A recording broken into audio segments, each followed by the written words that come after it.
இன்றைக்கு நாங்கள் பார்க்க இருக்கிறது figure and figure caption. Figure என்பது ஒரு டாக்குமெண்ட்டில் இருக்கின்ற படங்களை குறிக்கிறதுக்கு பயன்படுகிறது.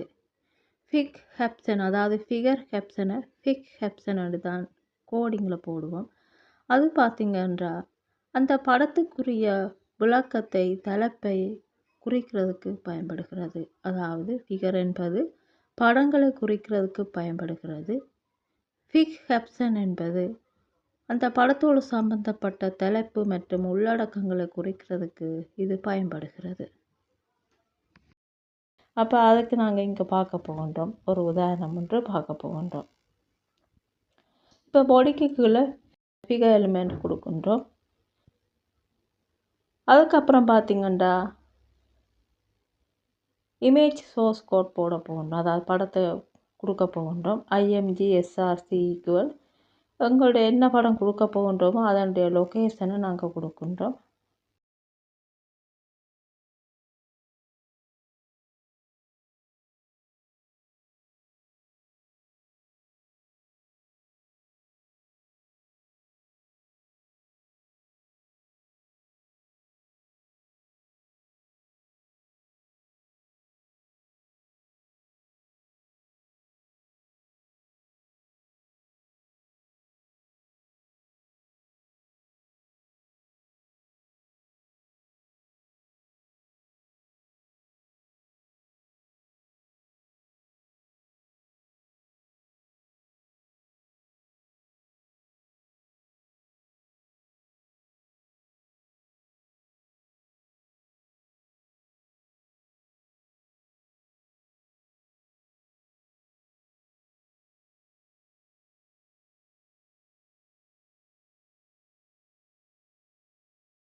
இதில் பார்த்திங்கன்னா ஒட்ரஸ்ன்ற படம் ஒன்று நான் கொடுத்துருக்கின்றேன். அந்த படத்தை நான் இங்கே கொடுத்துருக்கின்றேன். அதுக்கு ஓட்டில் பார்த்திங்கன்னா நாங்கள் ஓட்டில் photograph of 2C otters floating in water அப்படின்னு சொல்லி நான் ஓட்டுக்கு கொடுக்கின்றேன். கோட்டேஷனில் கொடுக்குறேன். கொடுத்துட்டு அந்த இமேஜை முடிக்கிறேன். ஒரு BR// கொடுக்குறேன். கொடுக்குறேன். இப்போ நான் என்ன செய்ய போகின்றேன், ஃபிகர் கொடுத்துருக்கின்றோம். இப்போ இந்த ஃபிக் கேப்ஷனில் அந்த ஒட்ரோஸை பற்றி கொடுக்க போகின்றோம்.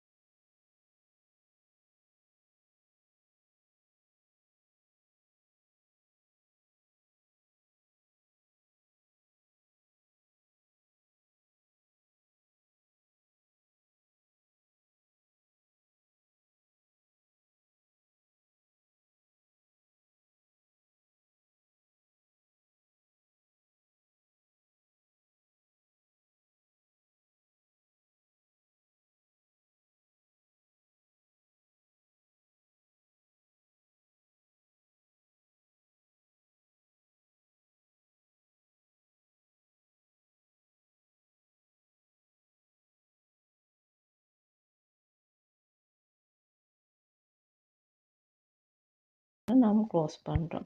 அதுக்கு அப்புறமாகத்தான் நாங்கள் என்ன செய்கின்றோம், அந்த ஃபிகரை க்ளோஸ் பண்ணுறோம். முதல் ஃபிகர் கொடுக்குறோம், அதுக்கப்புறம் படம் கொடுக்கின்றோம்.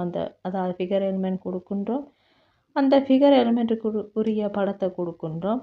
அதுக்கப்புறம் அந்த ஃபிக் கேப்ஷன் அதாவது அந்த புகைப்படத்துக்குரிய தலைப்பு நாங்கள் இங்கே அது என்னது அப்படின்றத நாங்கள் இங்கே வரையறை செய்கின்றோம். அதுக்கப்புறம் அந்த ஃபிக் கேப்ஷனை க்ளோஸ் பண்ணிவிட்டு ஃபிகரை க்ளோஸ் பண்ணுறோம்.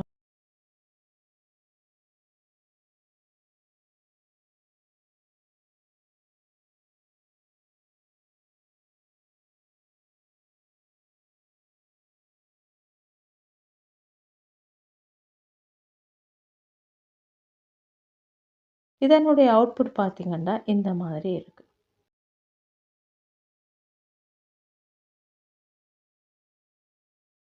இப்போ இன்னொரு உதாரணம் ஒன்று பார்க்க போகின்றோம். H1 கொடுக்குறேன். கொடுத்துட்டு ஒரு இமேஜ் ஒன்று கொடுக்க போகின்றேன். அந்த இமேஜ் பார்த்திங்கன்னா எனக்கு சென்டரில் இருக்கணும். அப்போ சென்டர்னு கொடுத்துட்டு அந்த இமேஜ் சோர்ஸை கொடுக்க போகின்றேன். இமேஜ் சோர்ஸை நான் கொடுத்ததுக்கப்புறம் அதாவது இமேஜ் எங்கே இருக்குது என்னுடைய லொகேஷனை கொடுக்குறேன். லொகேஷனை கொடுக்கும்போது நீங்கள் கவனிக்கிற நான் ஏற்கனவே கூறியிருக்கின்றேன். அந்த இமேஜை கிளிக் பண்ணி ப்ராப்பர்ட்டிஸில் போய் பார்ப்பீங்க. அது என்ன டைப்பில் அந்த படம் இருக்குது, ஜேபிஜியா அல்லது பிஎன்ஜியான்ட்டு என்ன இதில் இருக்குன்னு நீங்கள் பார்ப்பீங்க. பார்த்து தான் கொடுப்பீங்க. அந்த படத்துக்கு ஸ்டைல் கொடுக்குன்றேன். அதாவது வித் அண்ட் ஹைட் கொடுக்குறேன். இது ஒரு லோகோ, ஒரு பேக்கரி லோகோ ஒன்று நான் கொடுக்குறேன் படத்துக்கு. அந்த லோகோவுக்கு இந்த அளவில் இருந்தால் நல்லா இருக்குமென்று நான் அதுக்கென்று ஸ்டைல் அட்ரிபியூட் கொடுக்குறேன். அப்போ அதுக்கு ஒரு வித் அண்ட் ஹைட் கொடுக்குறேன். அதுக்கப்புறமாக பார்த்திங்கன்னா ஓட்டில்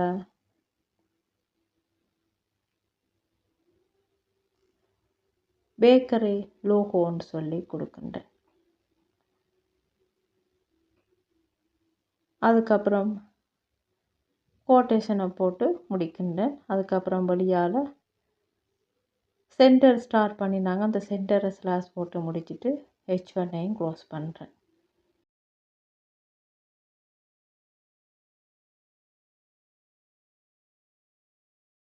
அடுத்தது பார்த்திங்கன்னா நான் ஃபிகர் எலிமெண்ட் கொடுக்குறேன். கொடுத்துட்டு அதில் ஒரு படம் ஒன்று கொடுக்குறேன்.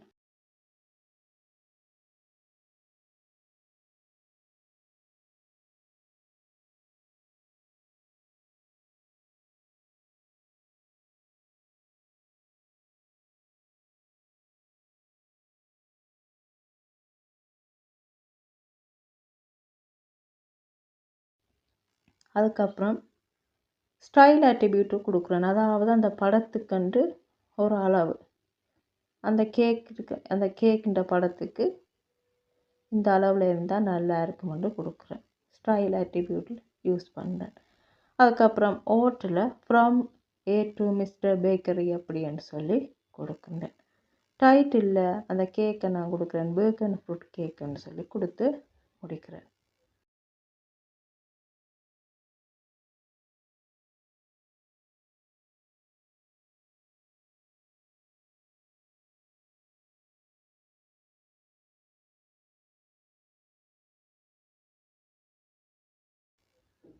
அதுக்கப்புறம் பியில் ஸ்டார்ட் பண்ணுறேன். ஃபிக் கேப்ஷன் ரெண்டு எலிமெண்ட் கொடுக்குறேன்.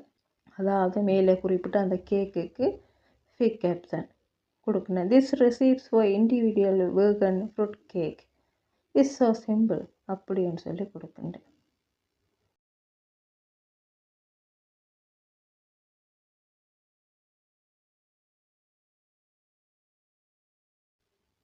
அதுக்கப்புறம் இந்த ஃபிக் கேப்ஷனை க்ளோஸ் பண்ணுறேன். பியை க்ளோஸ் பண்ணுறேன். அதுக்கப்புறம் தொடங்கின அந்த ஃபிகரை க்ளோஸ் பண்ணுறேன். இப்போ நீங்கள் இங்கே கவனிச்சிருப்பீங்க, ஃபிகர் அண்ட் எலிமெண்ட் யூஸ் பண்ணுறேன். அதுக்குண்டு ஒரு படம் கொடுக்குறேன், ஒரு கேக்குன்ற படம் கொடுக்குறேன். அதாவது வேர்கன் ஃப்ரூட் கேக்குன்னு அந்த படத்தை கொடுக்குறேன். அந்த படத்துக்கு ஸ்டைல் அட்ரிபியூட் யூஸ் பண்ணி அதுக்கு ஒரு சைஸ் கொடுத்துருக்கின்றேன், ஹைட் அண்ட் வித் கொடுத்துருக்கின்றேன். அதுக்கப்புறம் அந்த படத்துக்கு ஓட்டில் என்ன கொடுக்குறேன், from A to mister bakery அப்படி, அதாவது இந்த பேக்கரிலேருந்து வந்து அந்த ஓட்டில் நான் கொடுக்குறேன். டைட்டிலில் பார்த்திங்கன்னா அந்த வேர்கன் ஃப்ரூட் கேக்குண்டே கொடுத்து முடிக்கிறேன். அதுக்கப்புறம் பியில் தொடங்குறேன். அதுக்கப்புறம் கீழே ஃபிக் கேப்ஷனை கொடுக்குறேன் அந்த கேக்குக்கு. அந்த ஃபிக் கேப்ஷனை க்ளோஸ் பண்ணுறேன். அதுக்கப்புறம் பேராகிராஃப் க்ளோஸ் பண்ணுறேன், ஃபிகரை க்ளோஸ் பண்ணுறேன். அடுத்து நான் கொடுக்க போகிறது பார்த்திங்கன்னா H4ல் மோர் ரிசீப்ட்ஸ். இப்போ முதல் கொடுத்துருக்கிறது ஒரே ஒரு கேக், வேர்கன் ஃப்ரூட் கேக். மேலதிக ரிசீப்ட்ஸ் அதுக்கு நான் இங்கே கீழுக்கு H4ல் மோர் ரிசிப்ட்ஸ்ன்னு சொல்லி கொடுத்து முடிக்கிறேன். அதுக்கப்புறம் பியில் ஸ்டார்ட் பண்ணிவிட்டு அதில் ஒரு 4 படங்களை கொடுக்க போகின்றேன்.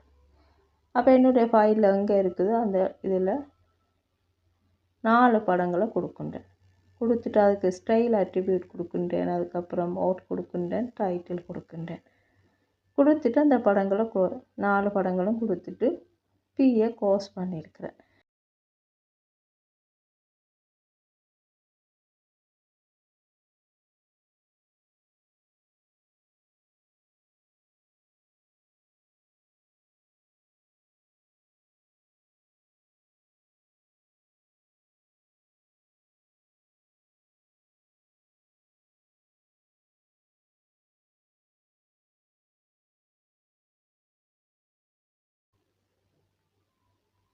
பிசியில் பார்த்தீங்கன்னா உங்களுக்கு நன்றாக விளங்கும். இதனுடைய அவுட்புட் பார்த்தீங்கன்னா இந்த மாதிரி இருக்குது.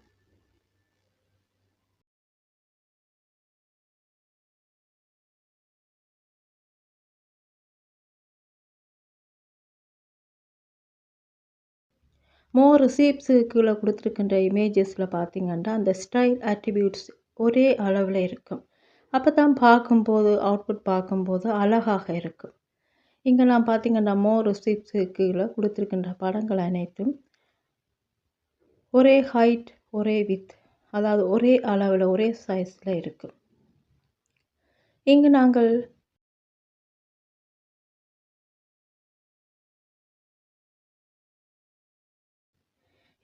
Figure and fig caption use பண்ணி இந்த உதாரணம் செய்து பார்த்துருக்கின்றோம்.